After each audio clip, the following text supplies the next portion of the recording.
Chuck Hagel steps down, inflated Obamacare sign-ups, plus Rosie O'Donnell adds a touch of class to The View. All these stories and more coming up on The Rundown. All right, stand by. 10 seconds. Ready, camera. Ready, camera. 3, 2, 1. Record. Thanks so much for joining us. This is The Rundown, where we run down some of the big stories making headlines. I'm your host, John Phillips. Joining us from Washington, D.C. is PJTV contributor Michelle Fields. And here in studio, we're joined by stand-up comic Stephen Cruiser. Now it's time to go to the top of the rundown. And Michelle, you're up first. At the top of my rundown, President Obama announces his immigration reform plan. The new executive order will allow millions of illegal immigrants to stay here in the U.S. Those who want to be in the program have to pass criminal and national security background checks, pay their taxes, and a fee.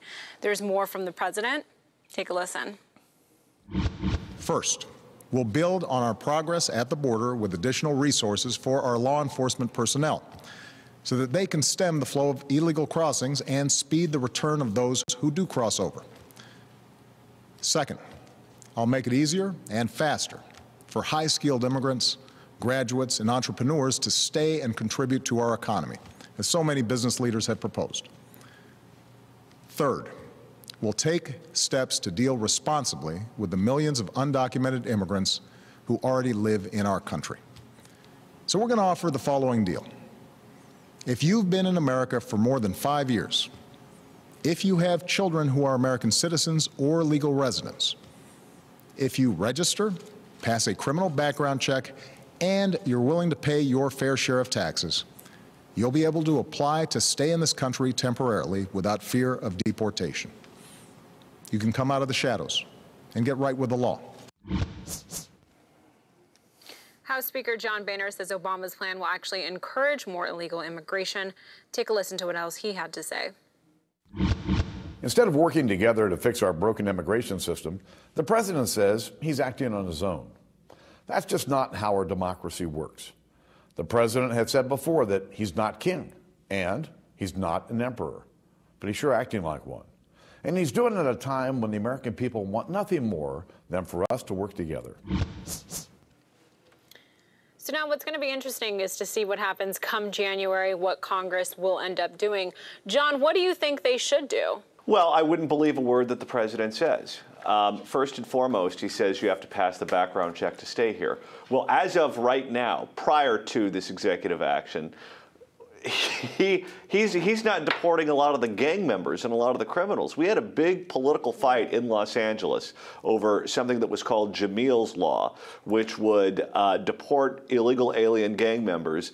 And the administration and the powers that be and the Democratic Party blocked this thing from going through. So they don't want to deport the criminals, first and foremost. Secondly, he claims that he's the deporter-in-chief, that he's deported, I think it's 2 million illegal aliens. No, he lied about the statistics. Previously, they never counted people that they would catch at the border and just turn back. Those were not counted as deportations. Now they do count those. Yes. So it seems like, oh, he's deporting people right and left. No, he's not. He's just changed the way that we calculate the numbers. If I'm the Republicans, I take them to court. I think the courts are probably the best way of dealing with this. But if the courts say, oh, this is legal, you can go ahead and do this, and I'm a Republican president that comes in 2016, I say, you know what? We have a certain rate that you're supposed to pay for capital gains taxes. As the executive, I'm just not going to collect half of it. The Congress says we're going to ban certain types of guns. As president, I'm choosing not to enforce those rules. If we can choose what we enforce and what we don't enforce, a Republican can play this game just as easy as a Democrat. Yeah, he just made the slippery slope a lot slipperier. That's a tough word to say. I shouldn't have gone with that one here. And what you said about them going to court, the Republicans came out with a fairly reasoned three-prong approach that all revolves around lawsuits. Immediately, they were ready for this. Anyone who's watched this show more than once knows I'm not the biggest John Boehner fan. I wrote 2 nice blog posts about him on Friday because of the way he's responded to this so far. They have a very reasoned, measured approach. It's not a lot of grandstanding. They're going to fight it at the state level. They're going to fight it at the federal level. They're going to try to knock this thing out. There wasn't a lot of wailing and weeping and gnashing of teeth, but Boehner was very firm in his resolve, it seems, which is huge if he goes forward and sticks to that, because he's always been talking in the past about having a lot in common with the president on the need for immigration reform, and they should do this and do that. And he came out swinging on Friday morning, and I was quite encouraged by that, and I think they are going to prevail in court. What do you think, Michelle? Is the court battle the way to go, or would you like to see a government shutdown over this? I don't think a government shutdown would be the right move. I mean, we saw what happened last time with the government shutdown. The Democrats are really good at pinning the blame on Republicans, so I'd rather just see a court win. Okay, Cruiser, what do you have for us? At the top of my rundown was Hillary's immediate approval of Obama's immigration action a strategic blunder. Clinton spoke out shortly after the president outlined his plan. I wrote about this in the PJ Tatler. Be sure to check that out over there. Clinton issued a statement supporting President Obama's plan, but urged Congress to finish the job. Clinton blamed the Republican-led House of Representatives for an abdication of responsibility on immigration. Meantime, Florida Governor Jeb Bush said Obama's plan undermines efforts to forge permanent legislative reforms. Now, the thing about Hillary right now is the press was giving her a free pass on this. They weren't pressing her for any statement on it whatsoever before or after, and generally that means they're trying to provide some sort of cover for her. I don't think she needed to step in the weeds. She's been distancing herself from this president on so many fronts, not just foreign policy. This seems like an odd one for her to step into, and I think this might be her prevailing over her handlers right now on something that seems popular because it seems like the right pandering thing to do to a voting bloc. But I do think it's a blunder. Do you think it's a blunder? Well, here's Hillary's first problem. She has to run in those early primary states, and she's going to run against people who are going to be decidedly to the left of her, whether it's Bill de Blasio, whether it's Elizabeth Warren, somebody like that. And if they come all in for amnesty and they say that this was only half a loaf, that's something that can really be used against her.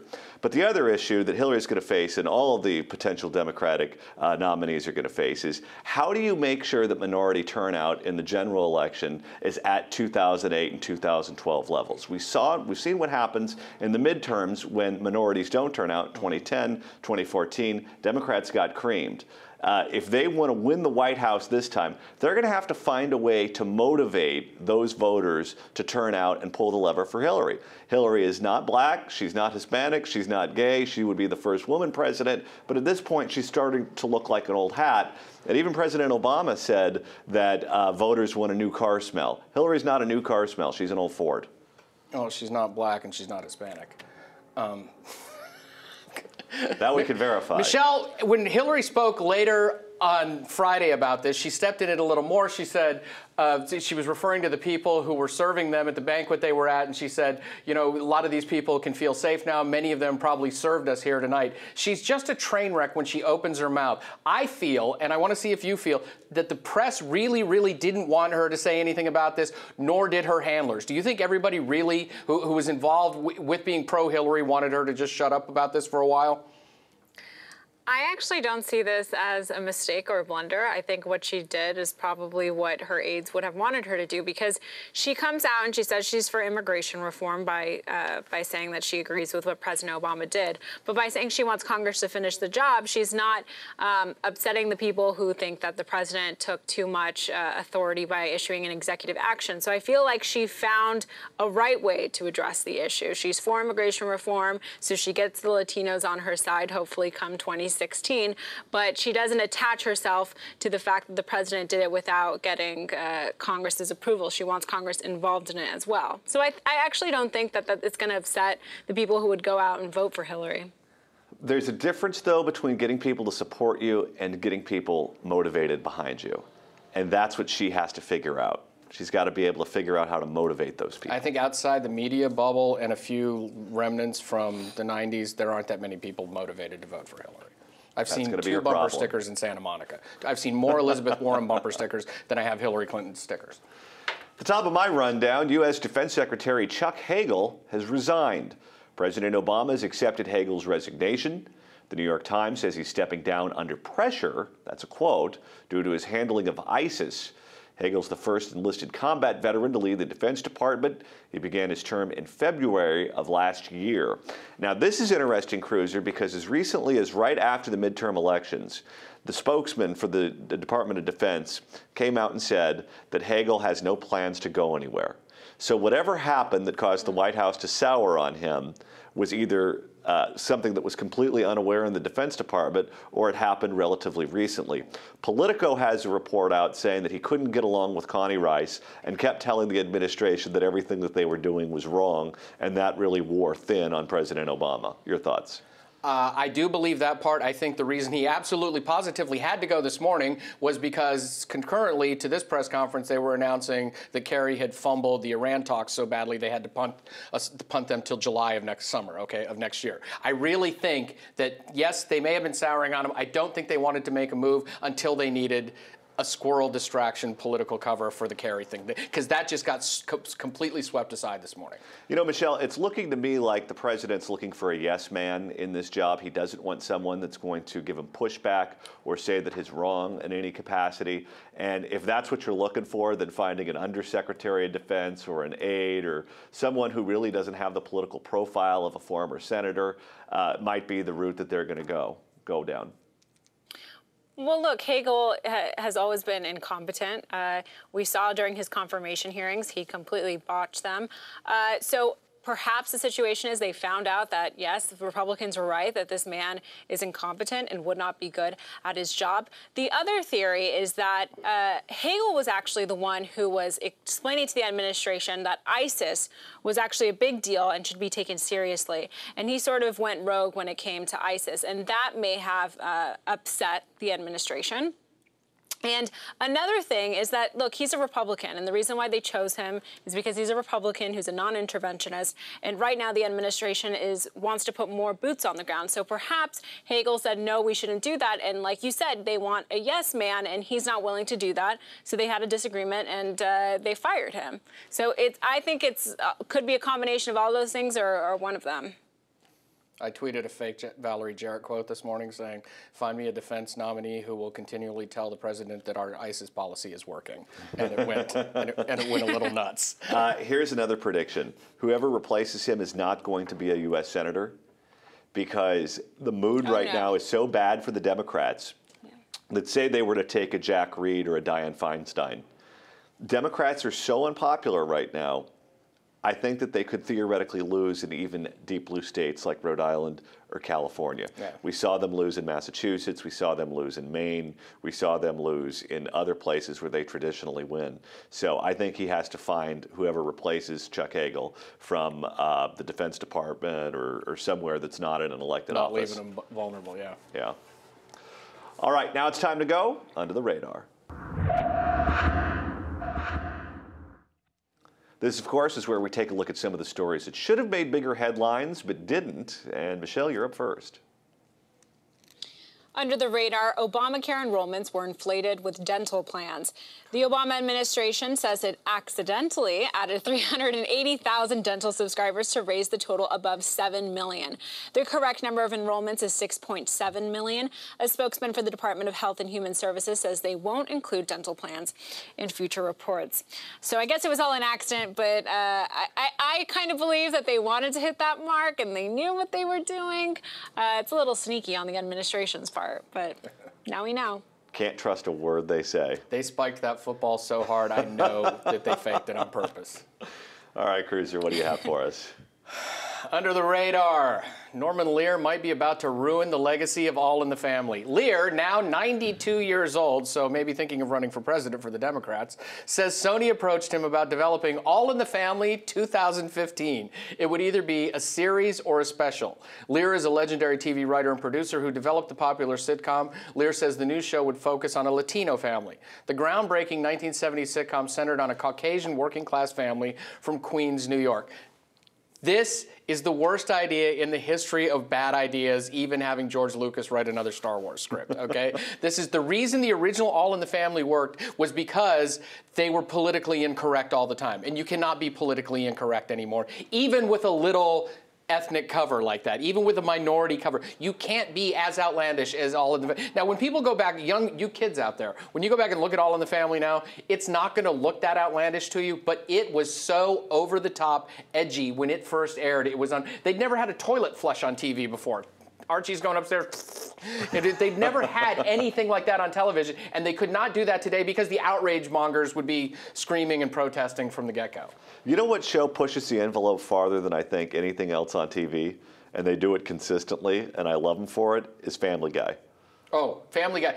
See, yeah, when people complain about Seth MacFarlane, I'm going, no, he's an equal opportunity offender. He really is. He offends virtually everyone. Just watch the pilot. I think he hits everybody in the pilot. And now it's time for me to go under the radar, where Rosie O'Donnell did something so disgusting I have a hard time even mentioning it on ABC's The View. On Wednesday's episode, the ladies were talking about the grossest thing they've ever done at work, and Rosie took things to a whole new level. I think for me, probably boogers, picking a booger, maybe. Oh, God. Yeah. I was going to say mine, but... Mine's what? No, mine is gross. Oh, my God. You know, Is that why I have that in my head all day?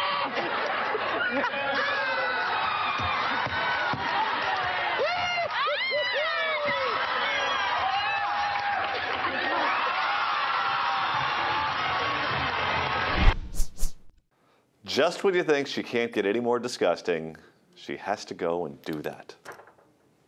But that's like normal comedian acting like a comedian thing. That's her actually getting back to her roots. I was like, the fact that she went through and then chased Rosie with it, that's committing to the bit. I liked that. You thinking about throwing up your lunch, Michelle? That's disgusting. Now you understand why the View ratings continue to fall and fall and fall. Just think, you could be sitting on that couch instead of sitting with us. No. Notice that I did not chase you with one either, so that was, yes. That's going to do it for today's show. Are you surprised about the inflated Obamacare numbers, and would you watch a new All in the Family? Be sure to leave your comments in the comments section below. I'm John Phillips for Stephen Cruz, joining me here in Los Angeles, and Michelle Fields in the nation's capital. Thanks so much for watching The Rundown.